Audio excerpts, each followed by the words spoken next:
육체적으로나 정신력으로나 좀 힘을 주시라고 기도하는 게 좀 그 힘이 되네요. 힘이 돼서 좀 또 이렇게 이런 거 속으로만 생각해야 되나요? 얘기하니까 이제 기도를 또 해주시니까 너무 감사합니다. 우리 오늘 함께 하나님이 우리에게 주시는 말씀 함께 교독하겠습니다. 마태복음 3장 13절부터 17절까지의 말씀입니다. 제가 먼저 읽겠습니다. 그때 예수께서 요한에게 세례를 받으시려고 갈릴리를 떠나 요단강으로 요한을 찾아가셨다.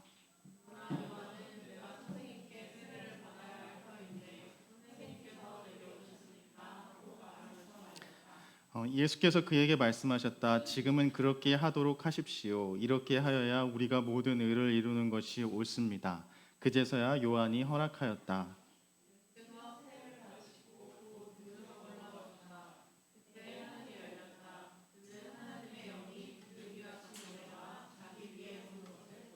다 함께 읽겠습니다. 그리고 하늘에서 소리가 나기를 이는 내가 사랑하는 아들이다. 내가 그를 좋아한다 하였다. 아멘. 제가 대학원 때 2005년에 대학원에 입학했던 것 같은데 대학원 들어가면 이제 종말론, 기독론 뭐 이런 그 신학에 관련된 세례를 받던 그 수업을 받던 기억이 나는데요. 그 가운데서 세례라는 주제로 수업을 할 때의 기억이에요.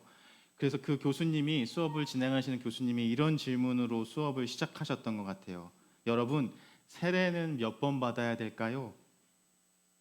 한번 여러분들도 생각해 보세요. 세례는 몇 번 받아야, 이게 무슨 이런 질문이 있지? 세례는 몇 번 받아야 할까요? 이러니까 늦게 나이가 이제 좀 계신 분이 늦게 신학교에 대학원에 오셔서 공부를 하시던 장로님, 사실 장로님이셨는데 이 장로님이 저는 3번 받았습니다. 그래서 무슨 말씀이지 했더니 제가 유아 세례 한번 그 청년이 되어서 예수님을 본격적으로 내 결심으로 믿고자 결심하고 한번, 그리고 한 번은 장로가 되어서 장로님들과 같이 성지순례를 갔는데 성지순례를 가서 요단강을 보니까 예수님께서 이곳에서 세례를 받으셨구나, 너무 감동에 벅차셔서 제가 여기서 세례를 한번 받았으면 좋겠습니다, 이 마음이 드셔서 같이 동행했던 목사님께 세례를 받아서 한 번, 3번 받았습니다, 이렇게 이야기를 하셨던 것이 기억나요. 그리고 그런데 이제 더 추가되는 말씀은 제가 그 요단강에서 받았던 기억이 너무 좋았는데 그때 당시에 그 지역이 너무 그 해가 가뭄이 들었던 해라 사실 성부와 성자와 성령으로 하면서 물을 이렇게 3번 해서 이렇게 타잖아요. 그래서 너무 많은 사람들이 또 기다리고 있었나 봐요. 그래서 한 번 이게 되게 빠르게 받았고 물도 많이 없었던 기억이 있는데 기회가 된다면 한 번 더 가서 내가 세례를 받는 기회가 있었으면 좋겠습니다라는 말씀을 끝나자마자 또 그 옆에 있던 학생이 그 대학원생 한 명이 웃으면서 저는 5번 받았습니다. 이게 무슨 말씀이지 했더니 유아세례 한번 생각해, 유아세례 때 한 번, 그리고 저는 요단강이 아니라 군대에 있을 때 4번을 받았습니다. 그래서 또 이제 감이 오시죠? 군대 군필자들 감이 오시죠? 군복무 할 때는 왜 저 기억해 보면 저도 왜 그렇게 배가 고픈지 초코파이가 뭐라고, 초코파이 군대에서 진중 세례식이라는 게 있거든요. 그냥 진중 세례식, 되게 특이해요. 군인들 다 모아놓고 이제 절기마다 그 세례를 하고 그 세례에 있는 그 교회 가는 일을, 뭐 천주교에 참석하는 일을, 절에 가는 일을 공군에서는 종교 참석이라고 불렀던 것 같은데 이 교회를 가는 날, 특히 세례식이 있는 날에 초코파이를 주곤 했었는데, 그래서 이 세례식이 있는 주일이면 꼭 제가 참석을 했고 세례도 받고 초코파이도 받고 이래서 제가 총 세례를 5번 받았습니다. 이렇게 기억을 이렇게 나누었던 그 막 처음에 이렇게 약간 아이스 브레이킹 하는 식으로 이런 나누었던 그 기억이 있습니다. 제가 이런 걸 하는 이유는 여러분도 다 세례 받은 기억들이 있으시겠죠. 여러분은 세례를 몇 번 참 되게 질문이 그렇긴 한데 세례를 몇 번 받으셨나요? 조금 질문을 바꿔본다면 나에게 있어 그 세례 받았던 그 세례의 기억, 그 의미는 무엇일까요? 라는 그 질문으로 우리 말씀을 한번 묵상을 시작해 보면 좋겠습니다. 특별히 오늘 말씀드린 대로 예수님께서 그 요단강에서 세례를 받으시고 그 사역으로는 공생애를 시작하는 그 앞서 이 세례를 받은 이야기가 우리에게 주는 그 묵상 그 메시지가 무엇일까 한번 생각해 보면 좋겠는데요. 오늘 본문에 보면 예수님이 그 요단강에 도착하셨을 때 이미 수많은 사람들이 와서 회개를 하고 자신들의 죄를 누이치고 이 세례 요한에게 세례를 받고 있습니다. 이 세례 예수님께서 세례를 받으시는 이 이야기는 다른 그 마가복음과 마가복음 1장과 누가복음 3장에도 똑같이 기록돼 있지만 유일하게 이 마태복음에만 첨가해서 기록되어 있는 말씀이 있는데요. 그것은 유독 이 마태복음에는 예수님께서 세례를 받으러 나오실 때 세례 요한이 손사래를 치면서 말렸다라는 말씀이 유일하게 이 마태복음에만 추가되어 있습니다. 아니 내가 오히려 예수님께 제가 세례를 받아야지 왜 예수님께서 저에게 세례를 받으시려고 하십니까? 이건 안 됩니다. 라는 짧은 구절이지만 요한은 극구 부인했던 것을 볼 수가 있어요.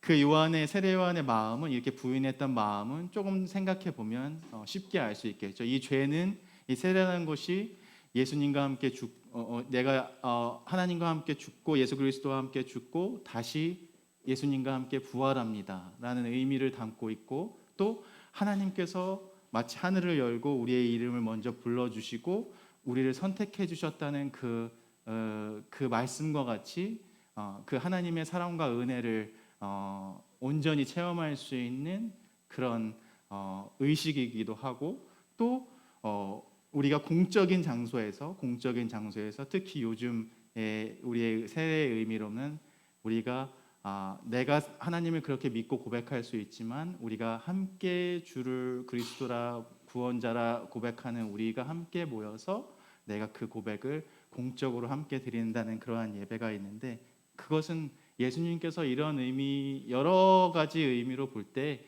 예수님께서 저에게 세례를 받는 것은 가당치가 않습니다. 우선 예수님은 죄가 없으신 분이기 때문에 하나님의 아들로 이 땅에 오신 분이기 때문에 그 세례 요한은 그 누구보다도 이 예수님이 누구신지를 분명하게 잘 알고 있었던 사람이기 때문에 다른 사람이면 몰라도 특별히 이 세례 요한은 예수님께서 자기에게 나와 세례를 받고 있는 것을 가당치 않다 이렇게 강하게 부인하고 있습니다. 좀 죄송하지만 주님은 이 세례의 일, 제가 하는 일, 이 죄인들의 죄를 씻어주고 다시 회개하고 하나님께로 다시 그 마음을 돌리게 하는 이 일의 자리에서 좀 빠지세요. 예수께서는 지금 그런 분이 아니시잖아요. 이 자리에 오셔서는 심지어는 이 죄인들이 나와서 모인 이 자리, 이 죄의 자리에 있는 예수님께서는 나오시면 안 되시는 그런 분이십니다. 제가 할 테니 주님은 좀 빠져 계세요라는 그런 마음이 아닐까 생각합니다. 그러자 주님의 말씀입니다. 그게 공동 번역과 다른 번역들과 조금 새 번역이 좀 다른 그리고 제 개인적으로 좀 더 좋다 생각되는 이유는 다른 번역들에는 이것이 예를 들면 공동 번역에서는 지금은 내가 하자는 대로 하여라. 우리가 이렇게 해야 하나님께서 원하시는 모든 일이 이루어진다라고 대답하셨다. 그제야 요한은 예수께서 하자시는 대로 하였다라고 되어 있지만 우리 새 번역에는 조금 더 이렇게 하면 좋겠습니다라는 어떤 그러한 조금 이러한 일이 세례 요한이 예수께 세례를 베푸는 일을 지금은 이렇게 하는 것이 맞습니다. 이렇게 하는 것을 우리가 허락하면 어떨까요? 라는 그러한 약간 그 톤으로 그러한 분위기로 얘기하고 있는 것이 제 개인적으로는 조금 더 이 번역이 와 닿았고 예수께서는 그렇기 때문에 이 세례를 받는 이 사건에서도 무엇을 명령하지 않으시고 우리가 함께 이 일을 받아들이자 말씀하시고 더 조금 다르게 표현한다면 이 세례를 받는 이 사건을 이 일이 함께 일어나도록 허락하자라고 이야기하고 계세요. 그래서 이것의 조금 그 진짜 의미는 예수께서 신적 권위, 말하면 하나님의 아들로서의 그 권위나 어떠한 그 본인의 정체성, 하나님의 아들이심을 앞세우기보다는 우리가 하나님의 뜻을 따라 그 하나님의 마음을 읽고 이 일이 일어나게 하자. 그러니까 그런 의미구나. 저도 들으면서 처음 들은 생각이, 서열을 나누지 않으시고 우리가 지난주에 함께 나눈 말씀, 그리고 우리가 그 전주에도 함께 나눈 말씀, 성육신의 사건, 이게 태초부터 계신 말씀이 육신을 입어서 이 땅에 오셔서 우리와 함께 계시는 그 말씀을 이어서 생각해 보면, 맞아, 세례 요한 너의 말이 맞아. 나는 내가 오히려 너에게 세례를 줘야지. 나는 그런 사람이 아니야. 하나님의 아들이야. 나는 그렇게 힘과 뛰어나고 인간과 나는 다른 어떤 존재야. 나의 정체성은 나란 사람은 그래라고 구분지으시기보다는 오히려 심지어는 그런 분이시지만 죄의 자리까지, 그 죄가 모인 다른 많은 세상의 자리들이 있지만 특별히 죄인들이, 나는 죄인입니다, 이제 나의 죄를 씻음받고 이렇게 죄인인 나라도 예수 그리스도의 사랑으로, 예수 그리스도의 은혜로 다시금 내 삶을 하기를 원합니다 고백하는, 어떻게 보면 그 죄의 자리까지 나와서 이 일들을 받아들여서 내가 멀리 떨어진 하나님이 아니라는 것, 우리 지난주에 나누었듯이 하늘에만 계시고 어떤 높은 곳에서 명령하시고, 하나님과 예수는 명령하시고 그 사랑을 말로 이야기하시는 분이 아니라는 것을 오늘 본문에서 좀 볼 수 있습니다. 그래서 특별히 죄인들, 조금 더 구체적으로 생각해 보면 거기에 모였던 요단강 주변에 세례 요한에게 나온 사람들을 조금 자세히 살펴보면, 대도시에서 낙오한 사람들, 그리고 고향을 떠난 사람들, 떠돌이가 되어 강야까지 어찌어찌 각자의 사연을 가지고 떠돌다가 모인 사람들, 그들과 같은 줄에 서서 세례 요한에게 받기를 기다리는, 그래서 하나님의 아들이지만 그 자리를 내려놓고 내가 여러분과 어디에까지 함께 하고 싶으신지를 구체적으로 그 요단강가에서 그 세례를 기다리는 사람들의 줄 가운데 서심으로써, 기다리심으로써 예수 그리스도가 이제 앞으로 감당해야 할 사역, 그 일의 성격이 어떠한 성격인지를 조금이나 우리가 알 수 있는 오늘 마태복음에 예수님께서 세례를 받으시는 본문입니다. 조금 더 뒤에 마태복음 본문에 보면 마태복음 16장에 시몬 베드로도 세례 요한과 같이 예수님이 누구신지를 분명하게 고백하는 장면이 나오시죠. 너는 나를 누구로 아느냐? 세상 사람들은 누구로 아느냐? 그러면 베드로, 너는 나를 누구로 아느냐 할 때 예수님은 살아계신 하나님의 아들 그리스도이십니다 라는 그 고백을, 놀라운 고백을 했죠. 그래서 세례 요한도, 이 베드로도 예수가 누구인지를 분명하게 그 누구보다도 알았음에도 불구하고 마치 세례 요한이 요단강가에서 세례를 받으러 나오시는 예수님, 그 낮은 자리로 내려오시는 예수님께 이러면 안 됩니다, 예수님께서 저에게 세례를 받으시면 안 됩니다 라고 예수님을 강하게 밀어냈던 그 모습이 있죠. 마치 이것이 반복되는 사건처럼 제가 마태복음 16장의 말씀이 생각나는데, 베드로도 똑같이 그 세례 요한처럼 예수 그리스도가 우리를 구원해 주실 살아계신 하나님의 아들이시기 때문에 예수 그리스도께는 이제 예수님께서 그 고백이 있은 뒤에 내가 당할 일, 내가 십자가에 달려 돌아갈 일과 십자가에서 다시 부활할 일을 이야기했을 때 똑같이 세례 요한의 모습처럼 한번 생각해보세요. 손살을 쳤죠. 그런 일이 예수께서는 일어나서는 안 됩니다. 안 됩니다. 하나님의 아들이신 예수께서는 그런 일이 일어나면 안 됩니다 라고 베드로가 강하게 부인했던 그 십자가 사건과 부인했던 그 장면도 뒤에 마태복음 16장에 나오게 되는데, 이 장면들을 함께 우리가 묶어서 생각해 보면 예수께서는 어떠한 마음이시구나. 그런 우리가 일어나서는 안 될 일들이 사실은 예수는 다른 마음을 가지고 계셨구나. 이 세상에 하나님이시지만 말씀이 육신이 되어서 우리 가운데 거하셔서 임마누엘이라 얘기해 주신 그 우리와 함께 하신다는 그 사랑이 우리의 삶의 자리, 그리고 심지어는 그게 죄 중에 죄라고 우리가 이해할 수 있는 그 자리까지 내려오셔서 우리와 함께 하시겠다 약속해 주시는 그 예수 그리스도, 예수의 삶. 결국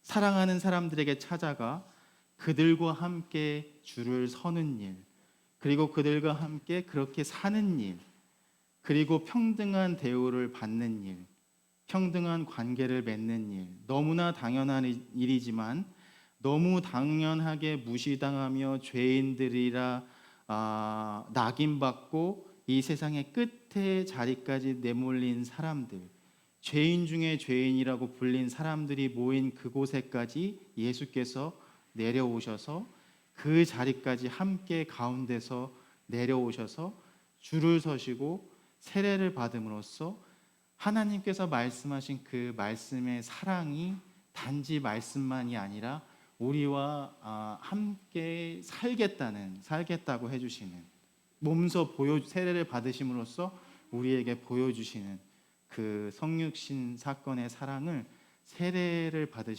요한에게 세례를 받으시는 사건을 통해서 볼 수 있습니다. 말에 그치는 사랑이 아니라, 우리가 기도할 때 부끄럽지만 많이 고백하잖아요. 우리가 예수 그리스도의 사랑을 살아야 하는데 부끄럽지만 그렇게 살지 못하고 말로만 살 때가 너무나도 많습니다. 하지만 예수 그리스도께서 보여주시는 사랑은 말에만 그치는 사랑이 아니라 세상이 죄인이라고 낙인 찍힌 사람들에게까지 와서 세례를 받으심으로 인해서 지금 이 일을 허락합시다.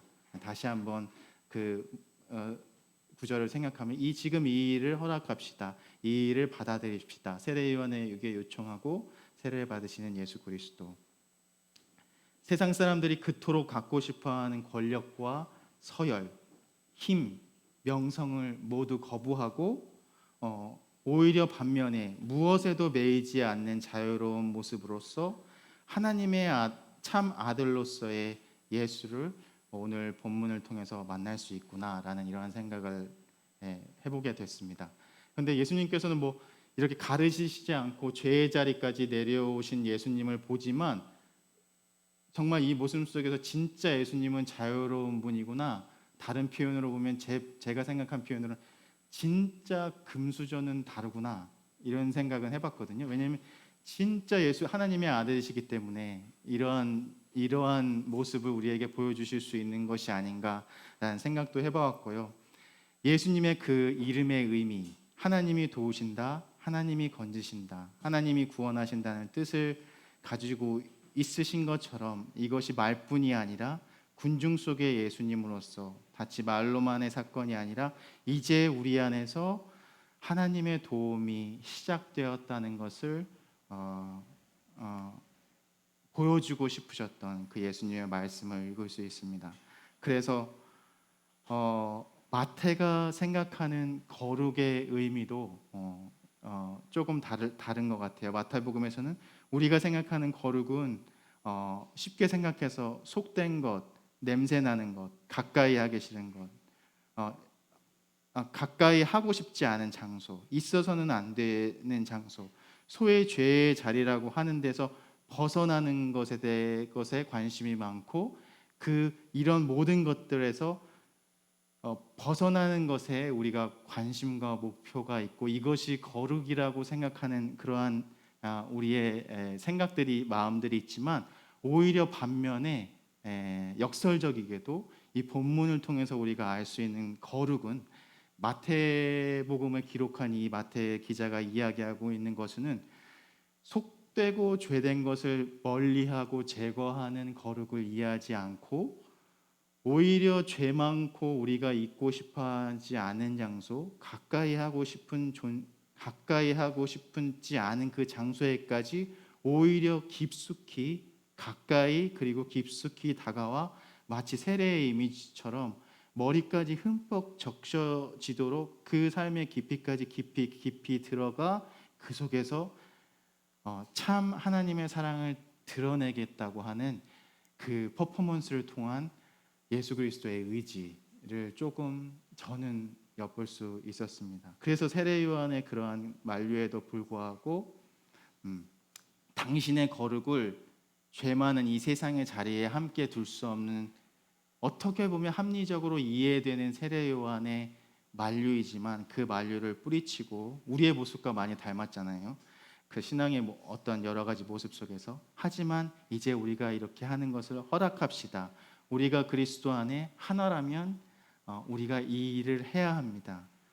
우리가 함께 하나님의 뜻을 그리고 하나님의 사랑을 시작합시다. 마태복음 3장 15절의 표현에 의하면 우리가 이 사랑을 이렇게 함으로써 함께 이룹시다 라고 표현하고 있어요. 그래서 이제 예수의 그 말을 듣고 그렇게 만류하던 세례를 예수께 베푸는 일을 만류하던 세례 요한이 내 생각이 바뀌고 예수 그리스도의 마음을 알아챈 요한이 그제서야 예수님께 세례를 주게 되는, 하나님의 도움이 필요한 사람들 한가운데로, 세상의 일들에 절망한 사람들 한가운데로, 집을 잃은 사람들 그 한가운데로, 새로운 시작을 간절히 원하는 사람들 한가운데로 예수님은 기어코 비집고 들어와 세례를 받으시고 하나님의 아들이신 예수께서 죄인들의 한가운데서 세례를 받으신 사건의 의미, 참 의미가 아닌가 생각이 들어집니다. 그래서 마태복음 3장 16절에 하늘이 열리고 그때 예수님께서 세례를 받으셨을 때 물에서 올라오실 때 하나님의 성령이 비둘기같이 내려와 예수의 머리에 임했다라고 우리가 너무나도 잘 아는 표현이죠. 이 말씀이 기록되어 있습니다. 이 단지 마태복음을 기록한 기자의 신앙 고백이 아니라 더 나아가서 오랫동안 교회의 신앙 고백이 되었던 우리의 신앙 고백이 되었던 그 말씀이죠. 하늘이 열렸다는 표현 다시 생각해 보면 어떤 의미가 있을까요? 이제 막막했던 죄된 우리의 삶 가운데서 정말 세상의 끝에 몰려서 나의 삶에는 이제 희망이 없다고 생각했던 우리가 그 예수의 앞에 나아갔더니 그 세례 요한의 그 자리에까지 나타났더니 예수께서 친히 그 죄까지까지 찾아오셔서 우리와 함께 살아주시고 우리를 그토록 사랑하게 하셨다는 그 사건을 통해서 이제 우리도 희망이 생겼다, 소망이 생겼다는 사건입니다. 지난 시간들, 암울하고 우울했던 시간들이 이제 끝나고 이제는 이 사건을 통해서 우리가 이제 앞을 볼 수 있게 되었다. 그래서 근데 갑자기 비둘기 하면은 이상한, 왜 갑자기 하늘이 열고 근데 갑자기 비둘기가 내려왔을까? 이러한 생각도 들잖아요. 이런 생각을 할 수 있는데, 그러나 우리가 구약의 말씀에서 생각해 보면 비둘기가 등장했던 그 또 한 이야기가 생각나죠. 노아의 홍수 사건 때 40일 밤낮으로 내린 비가 세상을 쓸어버렸을 때 나무 잎사귀를 물고 돌아와 희망의 소식을 전한 그 비둘기, 다들 생각나시잖아요. 그래서 비둘기가 내려왔던 것은 이제 살았다, 이제 하늘이 열렸다, 이제 우리를 그냥 두시지 않는다는 단순한 비둘기, 이게 마태가 이렇게 비둘기가 임했다는 그 표현도, 그래서 우리가 이것을 조금 다르게 생각해 보면 단순한 비둘기가 아닌 하나님이 열어주신, 왜냐하면 그 사람들이 너무나도 잘 알고 있던 구약의 말씀, 홍수사건, 비둘기 이미지가 있었기 때문에 비둘기, 이제 하나님께서 열어주시는 새로운 세상, 그 새로운 세상을 알리는 희망의 상징이 되고 있다는 것도 우리가 연결시켜서 생각해 볼 수가 있습니다. 그래서 사도행전에 기록된 오순절 성령 강림 사건에서도 하늘이 열리고 성령이 비둘기같이 예수의 머리 그 사람들 모인 사람들 위에 임했다는 그 사건도 이제 세상의 끝에 절망 가운데 내몰린 사람들의 한가운데서 예수 그리스도가 십자가에 죽고 부활하셔서 이제 우리와 함께 계시지 않는 것 같은 상황이기 때문에 이제 끝이구나 생각했던 그 사람들에게 그렇지 않습니다. 그렇지 않습니다. 하나님의 도움과 그 함께 하시는 희망이 그 성령님께서 여러분에 함께 하시는 그 삶을 여러분이 살게 될 것입니다라는 약속으로서의 그 이미지도 우리가 함께 생각해 볼 수 있습니다. 그래서 17절에 이는 내 사랑하는 아들이요 내 기뻐하는 자라 라는 말씀. 그러나 이제 다른 두 복음서에서는 너는 내 사랑하는 아들이라 내가 너를 기뻐한다라고 되어 있지만 이 마태복음에는 또 특별히 이는 내 사랑하는 아들이요 내 기뻐하는 자라라고 시작합니다. 별 차이가 없는 것 같지만 이것을 통해서도 조금 묵상해 봤더니 그 마가와 누가의 말씀은 하나님께서 예수에게만 말하는 비밀스러운 대화로 우리가 읽을 수 있다면 마태의 표현은 이는 이 사람은 여기에 세례받은 이 사람은 내 사랑한 아들이고 내 기뻐하는 사람이라는 살이 세례의 자리에 함께한 모든 사람들에게 선포하는 분명한 공적 선포와 같은 표현이라는 것이 조금 차이가 있고 조금 의미가 조금 다르게 우리가 묵상해 볼 수 있는 표현인 것 같아요. 그래서 예수는 하나님 앞에 서 계시고 하나님이 사람들에게 공개적으로 선언하시는 장면, 그것이 이제는 예수의 세례가 어떤 비밀스러운 하나님과 예수 그리스도 사이의 비밀스러운 일이 아니라 하나님의 아들이 사람들 한가운데 서 있는 공적 사건. 왜 이것이 중요한가 하면 하나님의 아들이 이 모든 사람들 가운데서 특별히 죄인들 가운데서 그 자신을 드러내시고 이제 우리를 도우시고 건지시고 구원하시겠다는 그 공적인 모두에게 알리는 선언이 되기 때문에 그러면 제가 여러분에게 처음 드렸던 말씀과 같이 우리의 세례는 우리가 이미 오래전에 받았던 세례지만 혹은 1년 전에 받았던 세례지만 그 세례가 가지는 의미는 지금 오늘 이 시간에 우리에게 어떤 의미가 있을까요? 한번 생각해 보았으면 좋겠습니다. 중요한 것은 한 가지 사실은 잊지 않았으면 좋겠다라는 생각을 해봤어요.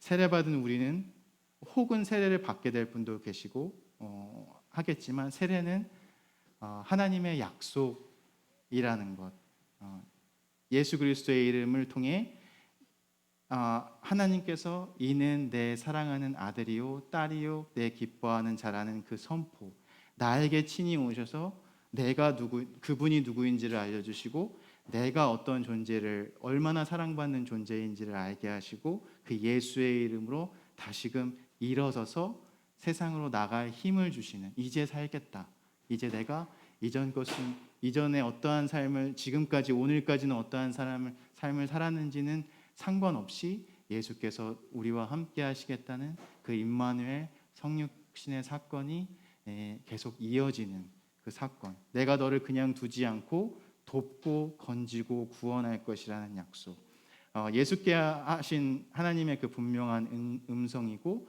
하나님의 사랑에 하나님이 우리를 얼마나 사랑하셨는지 과거, 그리고 지금 하나님께서 우리를 얼마나 사랑하고 계시는지, 그리고 우리를 얼마나 앞으로도 끊임없이 계속해서 사랑하실지를 분명하게 드러내시고 선포하는 사건. 그래서 바라고 소망하기는 우리 함께 모인 우리 예배하는 우리 이 말씀을 묵상하는 모두가 이 사랑을 이미 간직하고 이 사랑으로 살기 시작한 우리 모두가 이 사랑으로 살아갈 수밖에 없는 우리, 그리고 이 사랑으로 이제 앞으로 살아갈 우리, 그런 공동체가 되었으면 좋겠습니다. 함께 기도하겠습니다. 주님, 우리가 스스로 잘 버텨낸 것 같아 보여도 사실은 매 순간 지금까지의 우리의 삶이 당신의 손에 기대어 여기까지 왔음을 고백합니다. 숨쉬는 일처럼 당연하게 지나온 하루하루의 일상의 삶 가운데 하나님 당신의 사랑과 당신의 자비, 당신의 은혜가 먼저 있었음을 이 시간 또한 고백합니다. 보이지 않아도 들리지 않아도 우리와 언제나 함께 하시는 그 임마누엘의 사랑과 은혜에 감사를 드립니다. 주님, 우리의 삶은 여전히 복잡합니다. 어떻게 해야 할지 막막한 채로 예배의 자리로 나아오기도 합니다.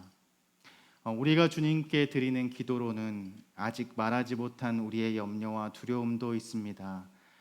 믿음으로 살아보겠다는 마음 안에도 아직 아물지 않는 그러한 상처들도 남아 있습니다.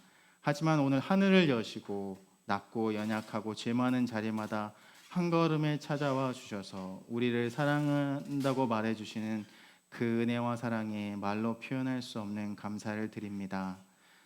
우리의 이러한 각자의 모든 감사의 마음을 담아 특별히 이 예배의 시간 헌금을 드린 이음의 식구들이 있습니다. 주님, 우리가 드리는 헌금이 종교적인 의무가 되지 않게 하시고 우리가 세상 속에서 당신을 의지하고 세상이 흠이 아닌 당신을 의지하고 살아가겠다는 다짐으로 드립니다. 숫자에 많고 적음이 아니라 그 안에 담긴 우리의 고단함과 마음 또한 받아주시고 그 드린 손길과 기도 위에 세상이 줄 수 없는 기쁨과 위로와 용기와 소망을 더하여 주옵소서. 이 시간 우리 주님께서 우리에게 가르쳐 주신 기도 함께 드리겠습니다. 하늘에 계신 우리 아버지여, 이름이 거룩히 여김을 받으시오며 나라에 임하시오며 뜻이 하늘에서 이루어진 것 같이 땅에서도 이루어지이다. 오늘 우리에게 일용할 양식을 주시옵고 우리가 우리에게 죄 지은 자를 사하여 준 것 같이 우리의 죄를 사하여 주시옵고 우리를 시험에 들게 하지 마옵시고 다만 악에서 구하시옵소서.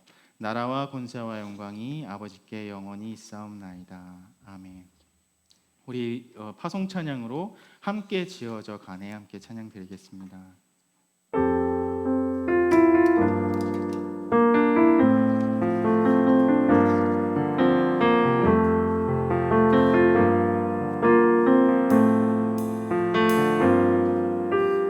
우리는 하나님의 자녀,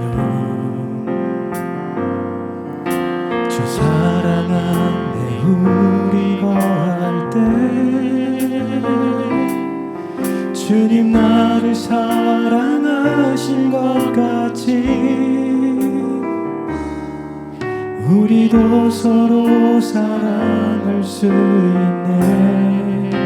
우리는 주의 몸된 우리는 주의 몸된 교회, 뭐든지 제가 하나 될 때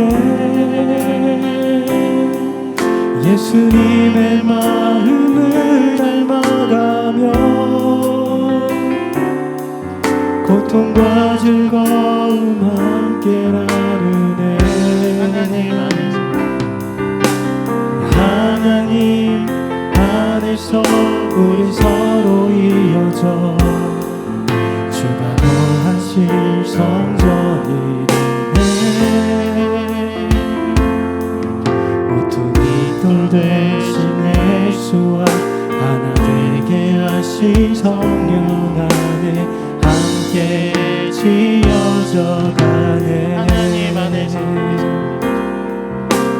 하나님 안에서 우리 서로 이어져 주가 거하실 성전이 되네. 모퉁이 돌 대신 예수와 하나 되게 하신 성령 안에 함께 지어져 가네.